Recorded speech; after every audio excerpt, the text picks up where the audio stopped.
ഈ പരിപാടി നിങ്ങൾക്കായി സമർപ്പിക്കുന്നത് Kaliyarmadom Vishnumaya temple, Thrikkangode, Ottapalam. Medstar hospital, Suprabhat arcade, near Sreenarayana engineering company, Vadanamkurissi.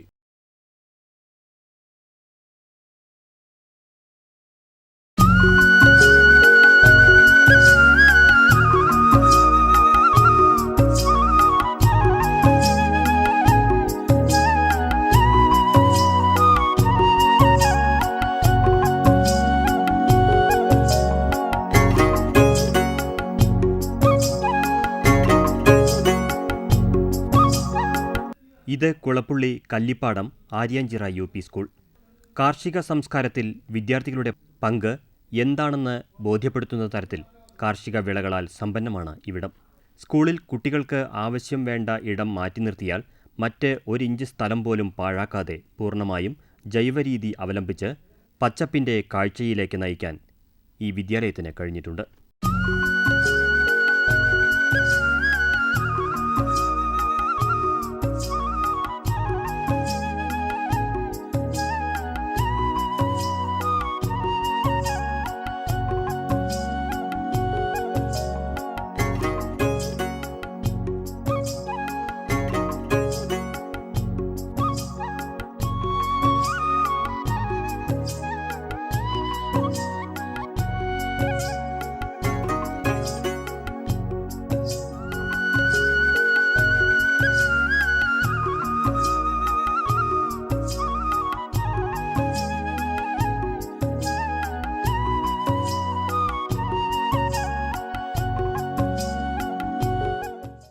പഠനത്തോടൊപ്പം കുട്ടികളെ കൃഷിയിലേക്ക് ഇറക്കുക, കാർഷിക മേഖല എന്തെന്ന് പരിചയപ്പെടുത്തുക, എങ്ങനെ കൃഷി ചെയ്യാമെന്ന് കുട്ടികൾക്ക് അറിവ് പകർന്നു കൊടുക്കുക എന്ന് തന്നെയാണ് ഇതുകൊണ്ട് ഉദ്ദേശിക്കുന്നതെന്ന് ഷൊർണൂർ നഗരസഭാ കൗൺസിലറും സ്കൂൾ നിൽക്കുന്ന വാർഡിൻ്റെ അംഗവുമായ KM ലക്ഷ്മണൻ പറഞ്ഞു.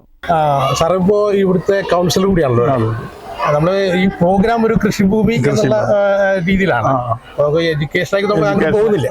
പക്ഷെ എന്നിരുന്നാലും നമ്മളൊരു സ്കൂൾ നിന്നല്ലേ, കാരണം ഒരു ആര്യഞ്ചിറ സ്കൂൾ എന്ന് പറയുമ്പോൾ നമ്മൾ വിശാലമായ ഒരു സ്ഥലമാണ്. പക്ഷെ അത് ഫലപ്രദമായിട്ട് ഉപയോഗിച്ചിട്ടുണ്ട്.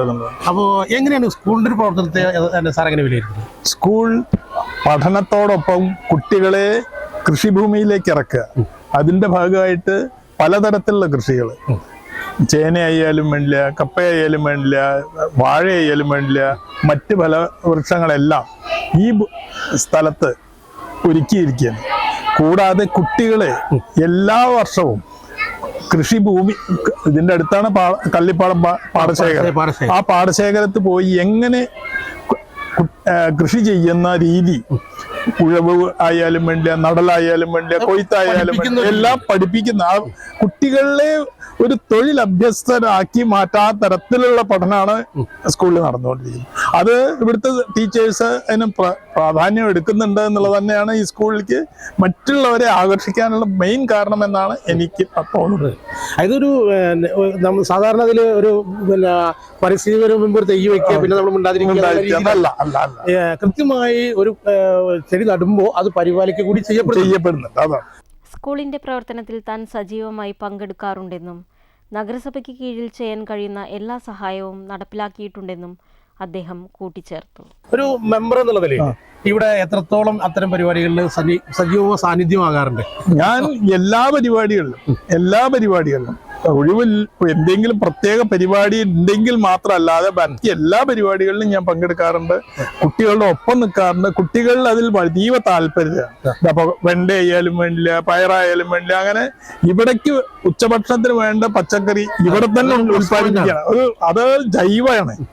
മറ്റ് എന്താണെന്ന് വെച്ചാൽ വിഷലിപ്തമാവും. പക്ഷെ അതൊന്നും അല്ലാതെ ഇവിടെ കൃത്യമായി ജൈവ കൃഷിയാണ് നടക്കുന്നത്. അതുകൊണ്ടുള്ള പച്ചക്കറിയും ഒക്കെയാണ് കുട്ടികൾക്ക് കൊടുക്കുന്നത്. അതുകൊണ്ട് തന്നെ കുട്ടികൾക്ക് അതീവ താല്പര്യം കൃഷി ചെയ്യാനുണ്ട്. ഭക്ഷണവും വിറ്റാമിൻ സമ്പുഷ്ടമായിട്ടുള്ളത് കൊടുക്കാൻ കഴിയുന്നുണ്ട്.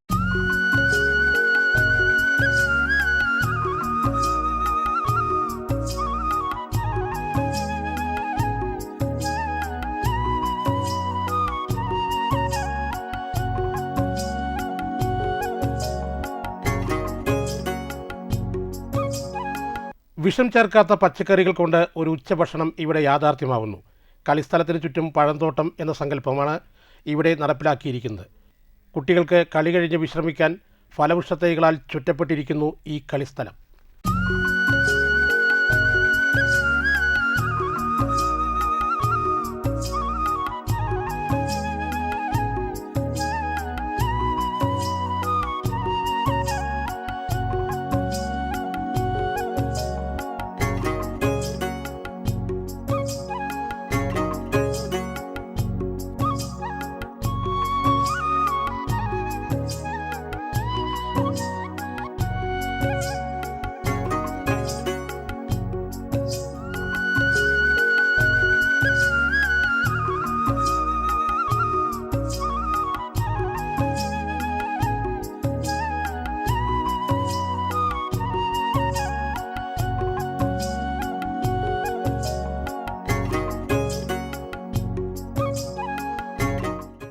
വിവിധയിനം മാവുകൾ, സപ്പോട്ട, പേര, പല ഇനം ചാമ്പകൾ, എലിഫൻ്റ് ആപ്പിൾ, മിൽക്ക് ഫ്രൂട്ട്, ആമ്പഴം, ഞാവൽ, വർഷം മുഴുവൻ കായ തരുന്ന പ്ലാവുകൾ, ആത്തകൾ, ലോങ്കൻ, ഐസ്ക്രീം ബീൻ, കമണ്ടലു, രുദ്രാക്ഷം, Malabar chestnut, big grain, nance തുടങ്ങി വൈവിധ്യമാർന്ന ഇനങ്ങളുടെ ശേഖരങ്ങൾ തന്നെ ഇവിടെ ഒരുക്കിയിട്ടുണ്ട്.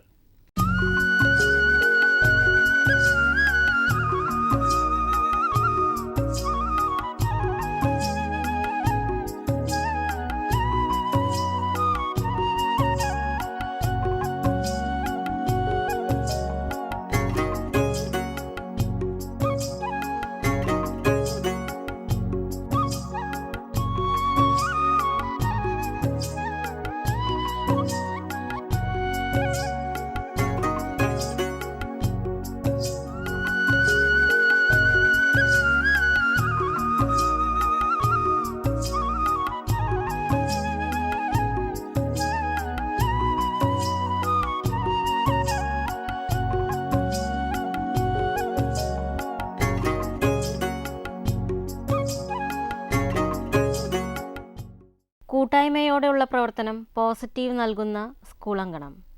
ഈ വിദ്യാലയത്തെ ആകർഷിക്കാൻ ഇതുതന്നെയാണ് കാരണമെന്ന് പ്രധാനാധ്യാപകൻ ശാന്തിലാൽ പറഞ്ഞു. കാർഷിക പ്രവൃത്തികൾക്ക് ഒട്ടേറെ സംഘടനകളുടെ നിർദ്ദേശങ്ങളും സഹകരണങ്ങളും എന്നും ലഭിക്കാറുണ്ടെന്നും കൃഷി വകുപ്പിൻ്റെ നിർദ്ദേശങ്ങൾ പാലിക്കപ്പെടാറുണ്ടെന്നും അദ്ദേഹം പറഞ്ഞു. മാഷുടെ എച്ചമായിട്ട് ഇപ്പോൾ എത്ര വർഷമായി? 5 വർഷമായി. അഞ്ചാമത്തെ വർഷം. അതെ. ഇപ്പോൾ നമ്മുടെ പ്രോഗ്രാം സദ്യയിൽ വിദ്യാഭ്യാസമായിട്ട് ബന്ധപ്പെട്ട ഒരു കാര്യമല്ല, നമ്മൾ കൃഷിഭൂമി എന്നുള്ളൊരു പ്രോഗ്രാമാണ്. ഓക്കെ. പക്ഷേ ഒരു വിദ്യാർത്ഥികളുടെ കൃഷി അതിലൊരു സമഗ്രമായ മാറ്റം ഈ സ്കൂളിൽ വരുത്താൻ കഴിഞ്ഞിട്ടുണ്ട്. തീർച്ചയായിട്ടും. അത് എങ്ങനെ സാധിച്ചു എന്നുള്ളതാണ്. അതെന്ന് വെച്ചാൽ നമുക്ക് ഇവിടെ ഞങ്ങൾ ടീമായിട്ടാണ് അധ്യാപകര്, എല്ലാ രക്ഷിതാക്കളെ, കൂട്ടായ്മയില് ഈ പ്രദേശം തന്നെ കാർഷിക മേഖലയുമായി ബന്ധപ്പെട്ടൊരു പ്രദേശമാണ്. അപ്പോൾ അവരുടെ സപ്പോർട്ടുണ്ട്. പിന്നെ മക്കളില് ഈ കാർഷിക സംസ്കാരം ഉണ്ടാക്കണം, ചെറുപ്പത്തിൽ തന്നെ അവരെ ഊട്ടിയുറപ്പിക്കാൻ വേണ്ടിയിട്ടാണ് നമ്മൾ ഈ ഇതിന് ചുറ്റും 1 ഇഞ്ച് ഭൂമി പോലും പാഴാക്കാതെ പൂർണ്ണമായും അത് അക്ഷരാർത്ഥത്തിൽ ഇവിടെ നടപ്പാക്കിയിട്ടുണ്ട്. തീർച്ചയായിട്ടും പൂർണ്ണമായും നടപ്പാക്കിയിട്ടുണ്ട്. അത് മക്കൾക്ക് ഉപകാരപ്രദമായ രീതിയിൽ നമ്മളത് കൊണ്ടുപോകാനും നമ്മൾ വളരെയധികം ശ്രദ്ധിച്ചിട്ടുണ്ട്. നമുക്കറിയാം, ഉച്ചക്കഞ്ഞി ആയിട്ട് ബന്ധപ്പെട്ടുള്ള കുറേ കാർഷിക വിഭവങ്ങൾ വേണ്ടി വരും. പക്ഷെ അതിനേക്കാൾ കൂടുതൽ ഇനി നമ്മളൊരു വർഷം ഉപയോഗിച്ചാലും തീരാത്തത്ര ഉൽപാദനം ഇവിടെ നടക്കുന്നുണ്ട്. അപ്പോൾ അത് ഏത് തരത്തിലാണ് നമുക്ക് ചെലവാക്കാൻ കഴിയുന്നത്? അതിൽ നമ്മളെന്താ വെച്ചാൽ ഈ കിഴങ്ങ് വർഗ്ഗങ്ങൾ പലതും നമ്മൾ കുട്ടികൾക്ക് ഉപയോഗിച്ചുകൊണ്ടിരിക്കുകയാണ്, സ്ഥിരം ഉപയോഗിക്കുകയാണ്. വാഴയായാലും ഒക്കെ ഉപയോഗിക്കും. മഞ്ഞൾ കൃഷി നമ്മൾ വ്യാപകമായി ചെയ്യുന്നത് ഒരു 1000-400 കിലോ ഞങ്ങൾക്ക് പ്രൊഡക്ഷൻ കിട്ടാറുണ്ട്. അത് രക്ഷിതാക്കൾക്ക് തന്നെയാണ്. അത് നമ്മൾ വിപണനത്തിന് വേണ്ടിയിട്ട് അവർ തന്നെ മറ്റേ 100% ജൈവമാണ്. അത് രക്ഷിതാക്കൾക്ക് ആകുമ്പോൾ നമുക്കത് വേണ്ട അതിനനുസരിച്ച് റിട്ടേൺ കിട്ടും. പുറത്താകുമ്പോൾ അതിന് വെളിയിൽ മൂല്യം കുറയാലും രക്ഷിതാക്കൾ അത് ഏറ്റെടുക്കും. കാരണം അത് വീണ്ടും നമ്മുടെ മക്കൾക്ക് വേണ്ടിയിട്ട് അതിൻ്റെ ഉപയോഗിക്കാൻ വേണ്ടിയിട്ടാണെന്ന് കരുതിയിട്ട് അവരത് ഏറ്റെടുത്തിട്ട് നമ്മളെ മുന്നോട്ട് കൊണ്ടുപോകാൻ സഹായിച്ചിട്ടുണ്ട്. ഇപ്പോൾ ഇവിടെയുള്ള ചെടികളൊക്കെ ഹൈബ്രിഡ് ഇനത്തിൽപ്പെട്ട കുറേ ഐറ്റംസ് ഉണ്ട്. അപ്പം നമ്മൾ ഒരു ചെടി വെക്കുക അല്ലെങ്കിൽ എന്തെങ്കിലും ഉണ്ടാക്കുക എന്നതല്ല, ഇത് ഉണ്ടാവണം എന്ന് വിചാരിച്ച് ചെയ്യുന്ന ഒരു പ്രവർത്തി പോലെയാണ് നമുക്ക് തോന്നിയിട്ടുള്ളത്. തീർച്ചയായിട്ടും. അപ്പോൾ അതിനപ്പോൾ ഈ ഒരു കാർഷിക മേഖലയിൽ ഒരു പരിജ്ഞാനം അല്ലെങ്കിൽ അത്തരത്തിലുള്ള അല്ലെങ്കിൽ ആ വിഭാഗത്തിൽപ്പെട്ട ആരെങ്കിലും സഹായം തേടാറോ അല്ലെങ്കിൽ അവരൊക്കെ വരാറും തരുമോ? തീർച്ചയായിട്ടും കൃഷി വകുപ്പിന്റെ നമുക്ക് വേണ്ട സപ്പോർട്ട് കിട്ടുന്നുണ്ട്. മാതൃഭൂമിയുടെ സീഡിന്റെ പ്രവർത്തകർ നമ്മൾ സമീപിക്കാറുണ്ട്. മലയാള മനോരമയുടെ നല്ലപാഠം ടീമുകൾ നമുക്ക് പങ്കെടുപ്പിക്കുന്നുണ്ട്. അതിൽ കൂടാതെ നമ്മുടെ SSCയിലേക്ക് അംഗങ്ങൾ, SSC ചെയർമാനൊക്കെ നല്ല കൃഷിയായിട്ട് നല്ല ബന്ധപ്പെട്ട ആളാണ്. അശോകേട്ടൻ നമ്മുടെ അടുത്തുള്ള ആളാണ്, വളരെ കൃഷിയിൽ നല്ലവണ്ണം ആധികാരികമായിട്ട് അറിവുള്ള ആളാണ്. അദ്ദേഹത്തിന്റെ ഒക്കെ നല്ല ഫുൾ സപ്പോർട്ട് നമുക്കുണ്ട്. പിന്നെ PTA പ്രസിഡന്റ് ആയാലും പിന്നെ മാനേജർ ആയാലും എല്ലാവരും കാർഷിക മേഖലയിൽ ഫുൾ സപ്പോർട്ട് നമുക്ക് തരുന്നുണ്ട്. എന്തായാലും നമുക്കിത് കുട്ടികൾക്ക് ഈ പഠനത്തിനും കൂടി ഗുണപ്രദമായിട്ടാണ് നിൽക്കുന്നത്. ഒരു കാർഷിക വിപണനം എന്ന് പറയാം, കാർഷിക മേഖല എന്ന് പറയുമ്പോൾ അതിനൊരു പരിപാലനം ഏറ്റവും അത്യന്താപേക്ഷിതമാണ്. അപ്പൊ അത് എങ്ങനെ പരിപാലിക്കും? ഇപ്പൊ നമ്മൾ ഈ സ്കൂൾ അടയ്ക്കുന്ന സമയം, ഒരു 2 മാസത്തോളം സ്കൂൾ അടയ്ക്കും. ഈ സമയത്തും ഇവിടെ കൃഷി നിലനിൽക്കുന്നുണ്ടല്ലോ. അപ്പൊ അതൊക്കെ എങ്ങനെ പരീക്ഷിച്ച് കൊണ്ടുപോകാൻ പോകുന്നു? അത് ഇവിടുത്തെ ജീവനക്കാർ അതിനെ പൂർണ്ണമായിട്ടും സപ്പോർട്ട് ചെയ്തിട്ട് എടുക്കണം. അവര് നനയ്ക്കാനൊക്കെ ജീവനക്കാരനെയാണ് ഹെൽപ്പ് ചെയ്യണത്. ഇനി ജീവനക്കാരില്ലെങ്കിലും അത് PTA ഏറ്റെടുത്തത്, അവർ ഏറ്റെടുത്തത് നാടിന്റെ ഒരു സ്വത്താണത്. അപ്പൊ അത് നാട്ടിലെ എല്ലാവരും നമ്മുടെ സ്വന്തം എന്ന രീതിയിൽ തന്നെ, അതായത് വീട് ഒരു വിദ്യാലയം എന്ന സങ്കല്പം ഞാൻ അത് അക്ഷരാർത്ഥത്തിൽ പ്രാവർത്തികമാക്കുക. തീർച്ചയായും.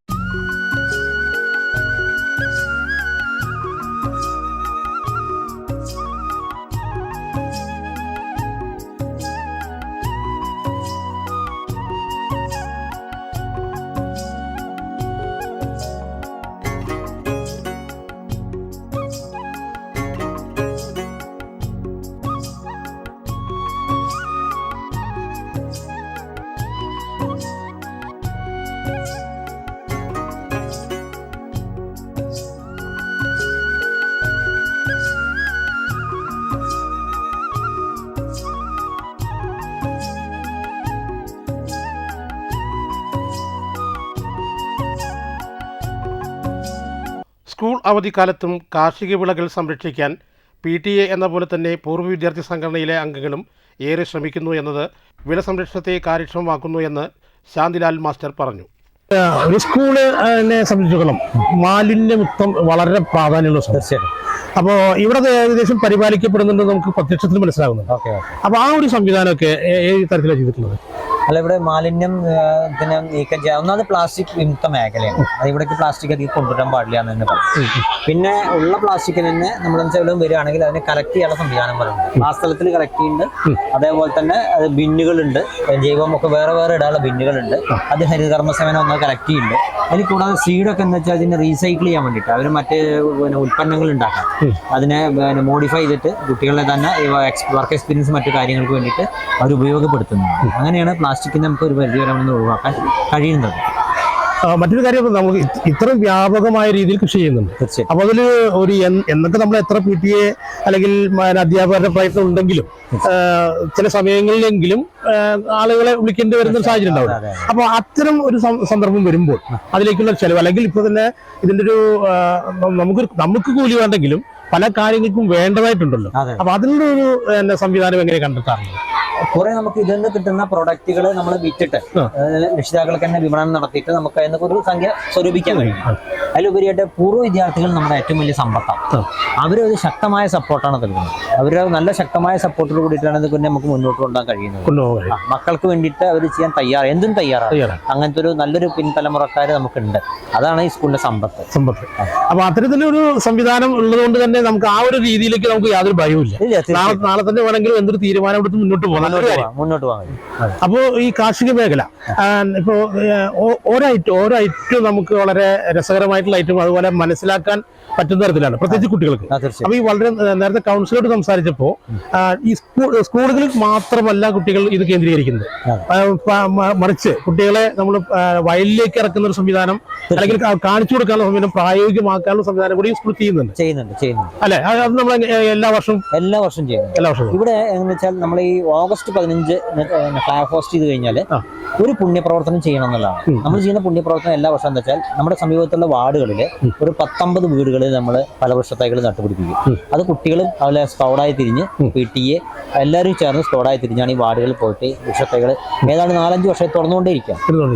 അപ്പൊ അത് ഈ കാർഷിക സംസ്കാരം ഈ പറഞ്ഞ പോലെ ഈ വീടും വിദ്യാലയവും തമ്മിൽ ബന്ധിപ്പിക്കാൻ ഒരു നടപടി എന്ന രീതിയിലാണ്. അതിനാണ് കുട്ടികൾക്ക് അവർ വീട്ടിൽ വെച്ചു പിടിപ്പിക്കുന്ന സ്കൂളിൽ നിന്ന് വെച്ചു പിടിപ്പിച്ച ഓരോ മാവുകളും അവർ ജീവിതകാലം മുഴുവൻ സംരക്ഷിക്കും.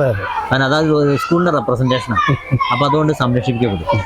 അതൊരു മറ്റൊരു ഒരു എന്തായാലും പറയാ വീട് അവർ അല്ലെങ്കിൽ വിദ്യാലയം വീട്ടിലേക്ക് എത്തുകയാണ്, വീട്ടിലെത്താണ്. അത് അവരുടെ മാനസികാവസ്ഥ രീതിയിൽ സൃഷ്ടിക്കപ്പെടുകയാണ്. മറ്റൊന്ന് PTA നേരത്തെ പറഞ്ഞു, PTL പൂർവ്വജന സംഘടനയൊക്കെ വളരെ സ്ട്രോങ് ആണെന്ന് പറഞ്ഞു. എങ്കിൽ പോലും ഒരു മീറ്റിംഗ് വിളിക്കുമ്പോൾ നമ്മളിപ്പോൾ സാധാരണ ഞാനും രക്ഷിതാവ് തന്നെയാണ്, പല സ്കൂളുകളിലും അല്ലെങ്കിൽ വിളിക്കുമ്പോൾ വളരെ പ്രാതിനിധ്യമൊക്കെ വളരെ കുറവായിരിക്കും.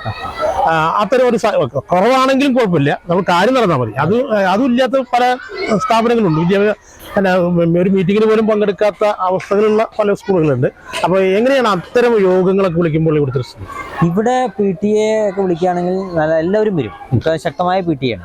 അവർ സ്കൂളിൻ്റെ പ്രവർത്തനങ്ങൾ മെച്ചപ്പെടുമ്പോൾ ഓട്ടോമാറ്റിക്കായിട്ട് ജനങ്ങൾ ആകർഷിക്കപ്പെടും, PTA ആകർഷിക്കപ്പെടും. അപ്പോൾ അവരും തീർച്ചയായിട്ടും ഫുൾ സപ്പോർട്ടാണ് ഏത് കാര്യത്തിനും. പിന്നെ വ്യക്തമായ ഇവിടെ എന്ത് ചെയ്യുന്നു വ്യക്തമായ പ്ലാനിങ്ങോട് ചെയ്യുന്ന പരിപാടികളാണ്, അല്ലാതെ പെട്ടെന്നാണ് ഓടിക്കണം ചെയ്യല്ല. ഇതൊക്കെ മുൻകൂടി പ്ലാൻ ചെയ്യും. എന്നിട്ട് എന്തൊക്കെ ചെയ്യണമെന്ന് വ്യക്തമായ ലേഔട്ടൊക്കെ തയ്യാറാക്കിയിട്ടാണ് ഓരോ കാര്യങ്ങളും ഇവിടെ നടപ്പാക്കുക. പ്രവർത്തനങ്ങളെല്ലാം അതിലാണ്. ഇപ്പൊ നിലവില് ഈ കുട്ടികൾക്ക് കളിക്കേണ്ട ഒരു സ്ഥലം ഒഴികെ മറ്റെല്ലായിടത്തെല്ലാം കൃഷി ചെയ്തിരിക്കുന്നു.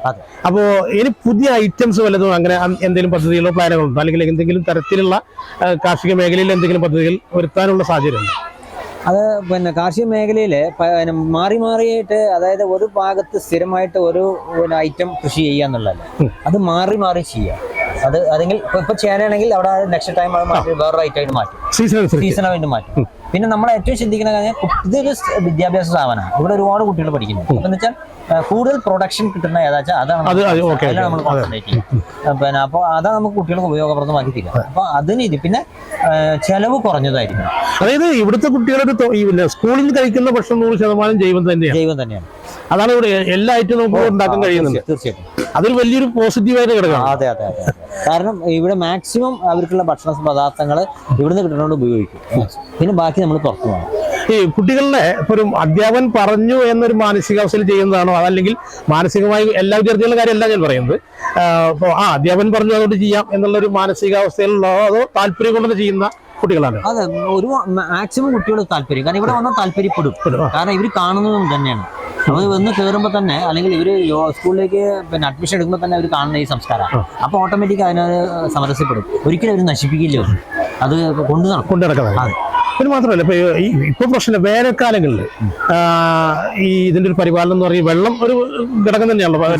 അപ്പൊ അത്തരം നമുക്കുള്ള സംവിധാനം, വെള്ളം എത്തിക്കാനുള്ള ഒരു സംവിധാനം, അല്ലെങ്കിൽ വെള്ളം കിട്ടാവുന്ന ഒരു അവസ്ഥ നിലവിലുണ്ട്. നമ്മളിപ്പോ എങ്ങനെ വെച്ചാൽ ഈ കിണറിൽ നിന്ന് മാക്സിമം നമുക്ക് വെള്ളം കിട്ടും, നമുക്ക് ആവശ്യമായ മാക്സിമം വെള്ളം കിട്ടാൻ. അതല്ലാത്ത സന്ദർഭങ്ങളിൽ മാത്രമാണ് മുനിസിപ്പൽ വെള്ളത്തിനെ നമ്മൾ ആശ്രയിക്കുന്നത്. അത് അറ്റ വേനലിലൊക്കെ നമുക്ക് ഉപയോഗപ്രദമാക്കുന്നത്. അവിടേക്കെന്ന് വെച്ചാൽ പ്രധാന കൃഷികളൊക്കെ അറ്റ വേനലിൽ കുറെ കഴിഞ്ഞിട്ടുണ്ടാവും. അപ്പൊ അതുകൊണ്ട് അത്ര ബുദ്ധിമുട്ടുണ്ടാക്കാം. പിന്നെ നമ്മള് സ്കൂൾ തുറക്കുമ്പോഴേക്കും വീണ്ടും മഴ പെയ്യാറായിരുന്നു.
ഓം ശ്രീ വിഷ്ണുമായ സ്വാമിയേ നമഃ. ഇത് കാളിയാർ മഠം ശ്രീ വിഷ്ണുമായ മഹാക്ഷേത്രം. പാലക്കാട് ജില്ലയിൽ ചരിത്രവും ഐതിഹ്യങ്ങളും ഇടകലരുന്ന വള്ളുവനാടിന്റെ സ്ഥിരാകേന്ദ്രമായ ഒറ്റപ്പാലത്തിനടുത്ത് തൃക്കങ്ങോട് ഗ്രാമത്തിൽ സ്ഥിതി ചെയ്യുന്ന പാരമ്പര്യ കുലാചാരകർമ്മങ്ങൾക്ക് പ്രസിദ്ധിയാർജിച്ച പുണ്യപുരാതന മഹാക്ഷേത്രം. നിത്യജീവിതത്തിൽ നിങ്ങൾ അനുഭവിക്കുന്ന ഏതു പ്രശ്നങ്ങൾക്കും ജാതിമത ഭേദമന്യേ പരിഹാരമരുളുന്ന ഒരു മഹാശക്തി തലമുറകളായി ഈ മഠപ്പുരയിൽ പ്രഭ ചൊരിഞ്ഞു നിൽക്കുന്നു.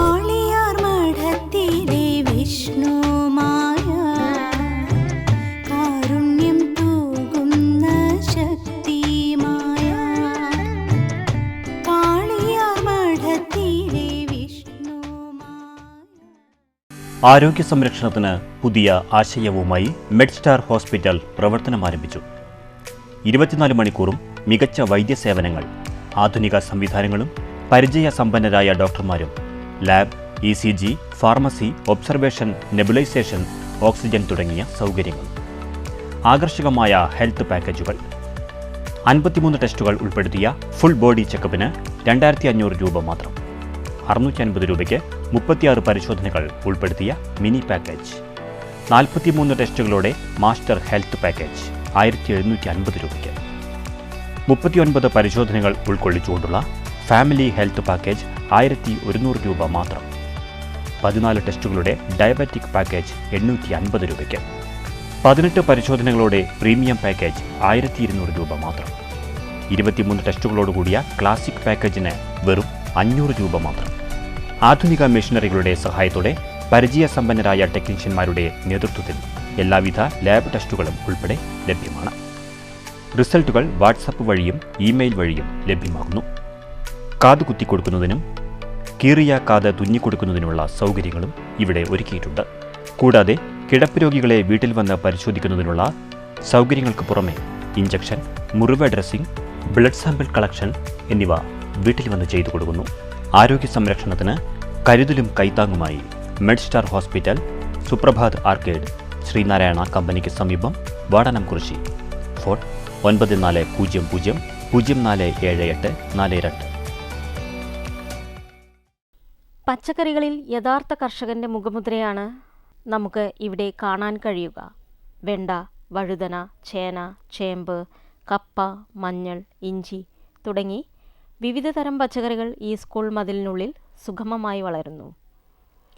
നട്ടുവളർത്തൽ മാത്രമല്ല, പരിപാലനത്തിന് ഏറെ പ്രാധാന്യം തന്നെയാണ് കാർഷിക വിളകൾക്ക് സ്കൂൾ കൂട്ടായ്മ നൽകുന്നത്. മാത്രമല്ല, കാർഷിക മേഖല നമ്മൾ സാധാരണ പരിചയമുള്ള ഒരുപാട് ഇനങ്ങൾ ഇവിടെ ഉണ്ട്. പക്ഷെ അതിനേക്കാൾ കൂടുതൽ, അത് ഒരുപക്ഷെ അതിൻ്റെ ഇരട്ടി എന്ന് വേണമെങ്കിൽ സംസാരിക്കാവുന്ന തരത്തിലുള്ള മറ്റ് ഐറ്റംസ് ആണ്. അതിൽ വിദേശ ഫ്രൂട്ട്സുകളുടെ ഒക്കെ ഒരുപാട് ശേഖരം തന്നെ ഇവിടെ തന്നെ ഉണ്ടാക്കിയിട്ടുണ്ട്. അത്തരത്തിലേക്കുള്ള ഒരു കാഴ്ചപ്പാടിലേക്കൊക്കെ വരാൻ കാരണം, അതായത് നമ്മളെ കുട്ടികൾക്ക് നമ്മളിവിടെ കളിക്കളത്തിന് ചുറ്റും പഴത്തോട്ടം എന്നൊരു സങ്കല്പം അതാണ് ആദ്യമായി ചെയ്തത്. മക്കൾ കളിച്ചു കഴിഞ്ഞു കഴിഞ്ഞാൽ അവർ മരച്ചോട്ടിൽ ഇരിക്കാനും അതിലെ പഴങ്ങളെ അവർക്ക് കഴിക്കാനും കിട്ടുക എന്നുള്ളതാണ് പ്രധാനം. ഇവിടെ ഏതാണ്ട് നമുക്കൊരു 10-20ഓളം പ്ലാവുകൾ നമ്മൾ നട്ടു വളർത്തിയിട്ടുണ്ട്. അത് നല്ല ഈൽഡ് കിട്ടുന്നുണ്ട്. അത് കുട്ടികൾക്ക് ഉപയോഗിക്കാൻ പറ്റുന്നുണ്ട്, തണലായി ലഭിക്കുന്നുണ്ട്. വാഴയുണ്ട്, അതേപോലെ തന്നെ മറ്റ് മഞ്ഞളായിട്ടും ചേന, ഞങ്ങൾ 100ഓളം ചേന കൃഷി ചെയ്യുന്നുണ്ട്. പിന്നെ ചേമ്പ് ഒരുപാട് കൃഷി ചെയ്യുന്നുണ്ട്. വെണ്ടയുണ്ട്, വഴുതനയുണ്ട്, പച്ചമുളകുണ്ട്, ഇഞ്ചിയുടെ നല്ലൊരു ശേഖരമുണ്ട്. ഇതെല്ലാം നമ്മൾ കപ്പ നന്നായിട്ട് സ്ഥിരമായിട്ട് കൃഷി ചെയ്യുന്നുണ്ട്. ഇതൊക്കെ നമ്മൾ കൃത്യമായി കൊണ്ടുപോകണം. പിന്നെ ഗാർഡനിങ് നല്ലൊരു ഐറ്റമായിട്ടാണ് നമ്മൾ എടുത്തിരിക്കുന്നത്. ഇത് മൊത്തം സ്കൂളിൽ വന്നു കഴിഞ്ഞാൽ ഒരു പോസിറ്റീവ് അറ്റ്മോസ്ഫിയർ ജോലി ചെയ്യുന്നവർക്കും മക്കൾക്കും വരുന്നവർക്കും എല്ലാവർക്കും അത് ഫീൽ ചെയ്യണം എന്നുള്ളതാണ് നമ്മൾ ഉദ്ദേശിച്ചിട്ടാണ് ഇത്രയും നല്ല രീതിയിൽ നമ്മൾ പ്ലാൻ ചെയ്തിട്ട്. അതിൽ ഏറെക്കുറെ നല്ല വിജയിച്ചു എന്ന് തന്നെ വേണമെങ്കിൽ പറയാം.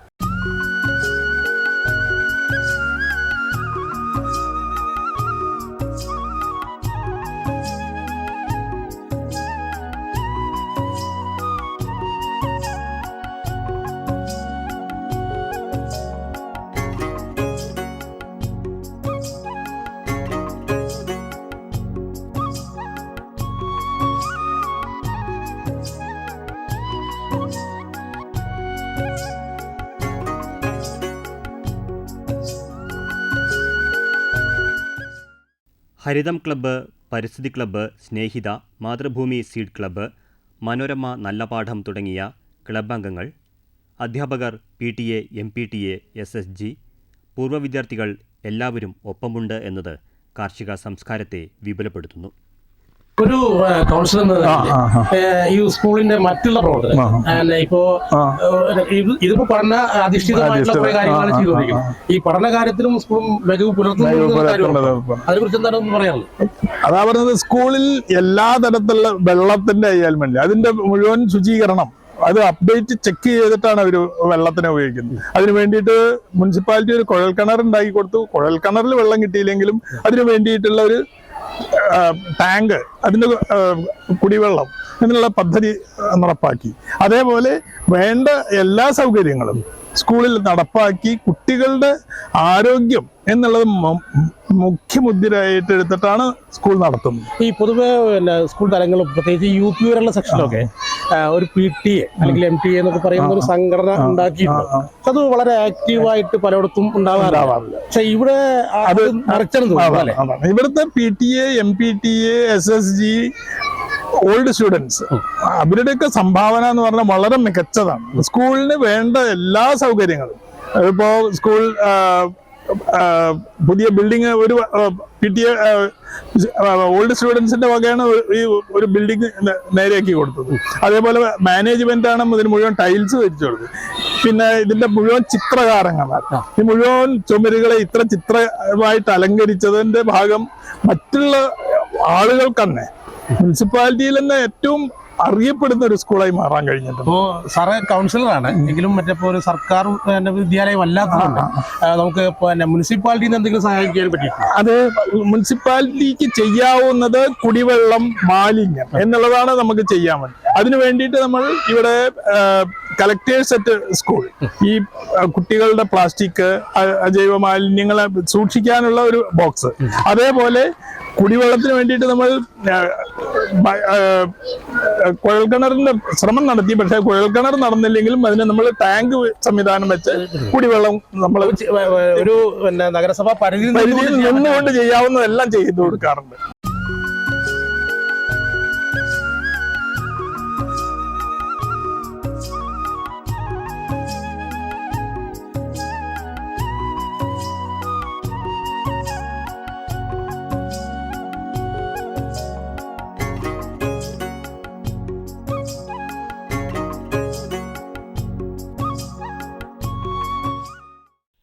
കൃഷിയെ അടുത്തറിയുക, നട്ടുവളർത്തുക, പരിപാലിക്കുക, അത് ഈ വിദ്യാലയത്തിലെ വിദ്യാർത്ഥികൾക്കറിയാം. കൃഷി ഒരു ദൗത്യമായി ഏറ്റെടുത്ത വിദ്യാർത്ഥികൾ നാളെയുടെ കാർഷിക സമ്പത്തിന് ഒരു മുതൽക്കൂട്ടാണ്. മാതൃകയാക്കാം ഈ വിദ്യാലയത്തിലെ കാർഷിക സമ്പത്തിനെയും ഒത്തൊരുമയുടെ വിജയത്തെയും.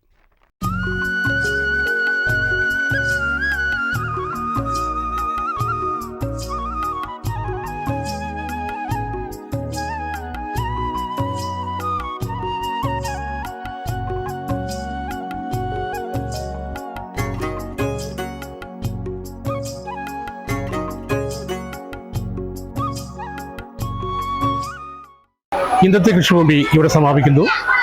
അടുത്ത ആഴ്ച മറ്റൊരു കർഷകരെ നമുക്ക് പരിചയപ്പെടാം. ഇതേ സമയം ഇതേ ദിവസം.